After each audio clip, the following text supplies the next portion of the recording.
गर्दा यताबाट सब फुटिसक्यो। सर्ट चलाउनु त ठिक हुन्छ, धेरै लङ गयो फुट्यो भने फेरि बिजोग हुन्छ। त्यही हो, रहरमा बाइक किनियो, चलाउने टाइम पनि भएन, अनि भनौँ न त्यत्तिकै ढुस भयो। हेलो नमस्ते, welcome back to my channel. अनि सबैजना सन्चै हुनुहुन्छ, म पनि सन्चै छु। कति टाइमपछि म आज भ्लग बनाउँदैछु। पहिला म कुमामोटो हुँदाखेरि म चाहिँ लट्स अफ टाइम थियो, अनि फुकुओका आएपछि म एकदमै बिजी भएँ।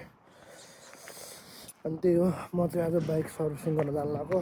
राम्रो वेदर भएको छ, बाइक चाहिँ यहाँ छ है। बाइक नचलाइ सबै ढुस भयो क्या, माल ढुस भयो, चलाउनु टाइमै भएन।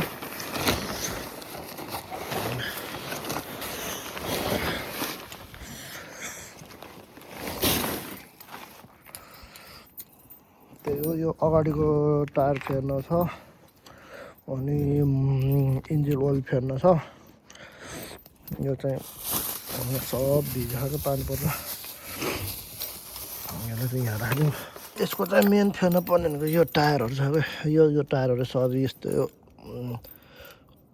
सब यस्तो राम्रो उस छ कि भनौँ न, ग्रिप अझै कति धेरै बाँकी छ। तर पनि यो के भन्छ, पानी र घामले गर्दा यताबाट सब फुटिसक्यो।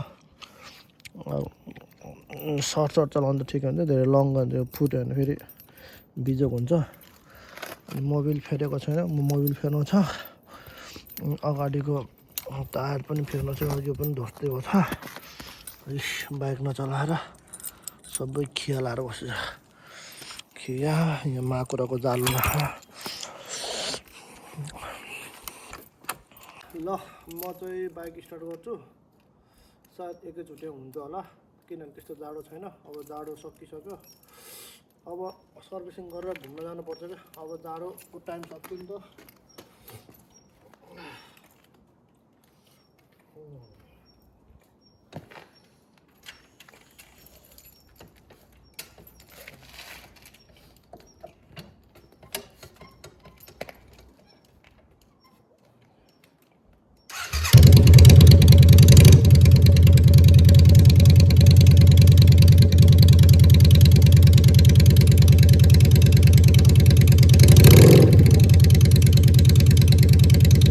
गाइजहरू, बाइक चाहिँ स्टार्ट भयो। म अब हिँड्न लाग्यो सर्भिसिङको लागि। सर्भिसिङ यो दुईवटा टायर चेन्ज गरेर यताउता गर्दा लगभग 6-7 मान 8-9 मान त भेट्छ होला। अनि एउटा 360 क्यामेरा किन्न मन लाग्छ। गोप्रो त छ कि यहाँ, गोप्रो कहाँ अडाउने होला भनेर सोचिरहेको। अनि यहाँ अगाडि पनि यो गोप्रो स्ट्यान्डहरू, त्यो 360 क्यामेरा किनेर टक्क स्ट्यान्ड राख्ने भन्ने प्लान छ। त्यही हो, मेन त टाइमै भएन क्या, बाइक चलाउनु टाइम पनि भएन। भयो भने बेचिदिने भन्ने प्लानमा पनि छु म, हेरौँ कस्तो हुन्छ। पहिला अब साकुरा फुल्नेलाई दह्रो चलाउनु पर्छ क्या।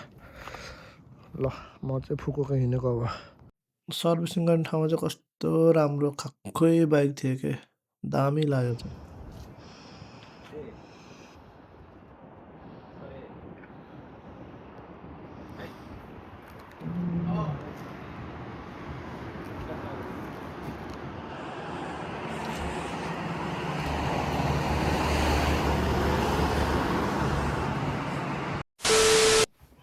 फाइनल्ली मैले चाहिँ बाइक सर्भिसिङमा दिएर आइसकेँ।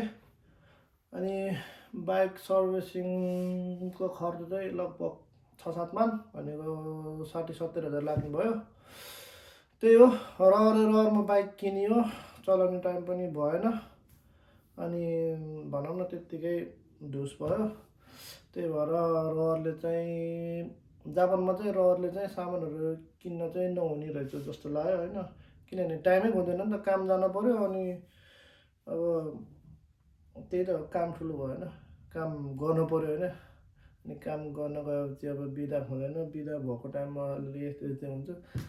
त्यही हो, त्यो कुरा चाहिँ बुझेँ। त्यही हो, अनि अब लगभग 2 हप्ता लाग्छ भने मलाई दिनदिनै चलाउने पनि होइन क्या। मैले त्यही भएर बिस्तारै बनाएर राम्रोसँग बनाइदिएँ भनेर चाहिँ अब त्यही हो। लास्टै धेरै खर्च हुन्छ जापानमा चाहिँ अब। अनि के अरे अब गाडी किन्यो भने पनि के हाल्ने है, अब चलाउने टाइम पनि हुँदैन। अनि अब काममा जान आउन गाडी बाइकमा भन्दा पनि अब नजिक भए त साइकलमै छिटो हुन्छ होइन। अब अनि साइकलबाट जान मिल्दैन भने दिनछाबाटै झन् सजिलो हुन्छ। आफ्नो झन्झट हुन्छ, कहाँ लाएर राख के गर झन्झट। त्यही भएर म चाहिँ अनि बाइक बेच्न लगाएको। यदि कोही किन्न चाहनुहुन्छ भने सम्पर्क गर्नुहोला। त्यही हो, मलाई चाहिँ अलिक काम लागेन क्या। उता मैले बिहान पनि भने उता कुमामोटो हुँदाखेरि चाहिँ मसँग शनिबार आइतबार फुल फ्री हुन्थ्यो होइन। फ्राइडे बेलुका आएपछि मसँग टाइम जति नै फ्री हुन्थ्यो क्या। अनि यहाँ आएर त अनि त्यही हो, हप्तामा 6 दिन काम हुन्छ अनि 1 दिन के गर्ने अनि। त्यही भएर पनि अहिले चाहिँ युजलेस जस्तो भयो भनौँ न। त्यही हो, रहरले किनेको, अब रहर पुरा भयो। अब त्यस्तो राम्रो भन्दा पनि अब कोही किन्ने भए बेच्न रेडी छु। त्यही हो, आजको लागि चाहिँ यति नै भ्लग। अनि त्यही त नि, भ्लग कति बनाउँछु भन्छ है कामले कचाङ मचाङ। त्यही हो, अब चाहिँ टक्क लाएर हेल्मेटमा पनि अब गोप्रो राखेर अनि यसो घुमाउनु त पर्यो होइन। बाइक किन्यो, बाइक बेच्यो, सक्यो। बाइकको एउटा भिडियो पनि भएन, त्यो त मजा आएन नि होइन। त्यही हो, अब नेक्स्ट भिडियो चाहिँ त्यस्तै आउँछ होला, मोटो भ्लग जस्तो। आजलाई चाहिँ यति नै भन्दै बिदा हुन चाहन्छु। Bye bye, see you.